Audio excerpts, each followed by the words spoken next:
Hi to all. ఇవాళ నేను చెప్పబోయే ఆలయం వచ్చేసరికి శ్రీ భక్తాంజనేయ స్వామి ఆలయం.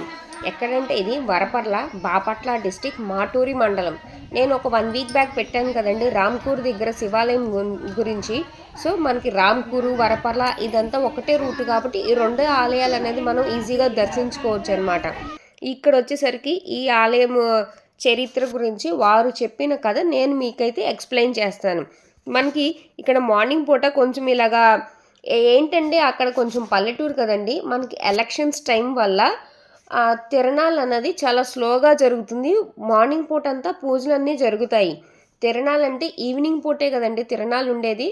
కాకపోతే ఎలక్షన్స్ కోడ్ ఈ రావటం వల్ల మనకేంటంటే తిరణాలు అనేది అనుకున్నంత బాగా అయితే జరగలేదన్నమాట. అది కొంచెం డిసప్పాయింటింగ్.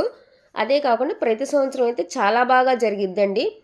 ఇక్కడ చూడటానికి చాలా కొంచెం ఓపెన్ ప్లేస్ లాగా ఉంది, కానీ భక్తులైతే కనుక ఈ ఆలయానికి అయితే చాలా బాగా వస్తూ ఉంటారండి. మేము వచ్చేటప్పటికి కూడా చాలామంది భక్తులు ఉన్నారు. ఎక్కడెక్కడో అక్కడ ఉన్న స్థానికంలో ఉన్న అంటే ఉంటారు కదండి అమ్మమ్మలు, నాయనమ్మలు, వాళ్ళ మనవాళ్ళు, మనవరాళ్ళు అక్కడ కూడా ఈ తిరునాళ్ళకి ఈ ఆలయానికి వస్తూ ఉంటారనమాట. ఆ ప్లేస్లో అప్పుడు ఆ టైంలో ఉంటే కనుక కంపల్సరీ వాళ్ళందరూ వచ్చి ఈ ఆలయాన్ని అయితే దర్శించుకుంటూ ఉంటారనమాట. ఇక్కడ ముందు పుట్ట కూడా ఉంది. ఈ పుట్టకి పసుపు, కుంకుమ ఇవన్నీ చల్లుతారు. అదే కాకుండా ముందే ఆ తర్వాత శ్రీ భక్తాంజనేయ స్వామి ఆలయం అనమాట. చాలా బాగా జరిగిద్ది.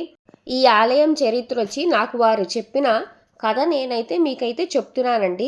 48 సంవత్సరాల క్రితం 2 కోతులైతే ఉన్నాయంట. ఆ 2 కోతులు మరణించాయంట. మరణించగానే వాళ్ళైతే ఒక స్థలం అనేది చూసుకొని ఆ స్థలంలో అంటే ఇప్పుడు మీరు చూస్తున్నారు కదండి, అదే అక్కడ స్థలం పక్కన వాళ్ళు సమాధి అయితే కట్టించారండి. లాస్ట్లో వీడియో ఎండింగ్లో అయితే మీకైతే ఆ సమాధి అయితే కనుక నేను చూపిస్తాను. వీడియో అయితే కంప్లీట్గా చూడండి. 2 సమాధులు అయితే ఉంటాయి. అక్కడ తులసమ్మను కూడా నాటారు. సో మనకైతే ఆ తర్వాత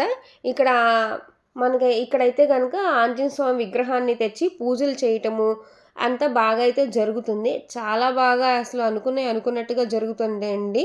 సో మీకు కనుక నా వీడియో నచ్చితే కనుక లైక్ చేయండి, షేర్ చేయండి అండ్ సబ్స్క్రైబ్.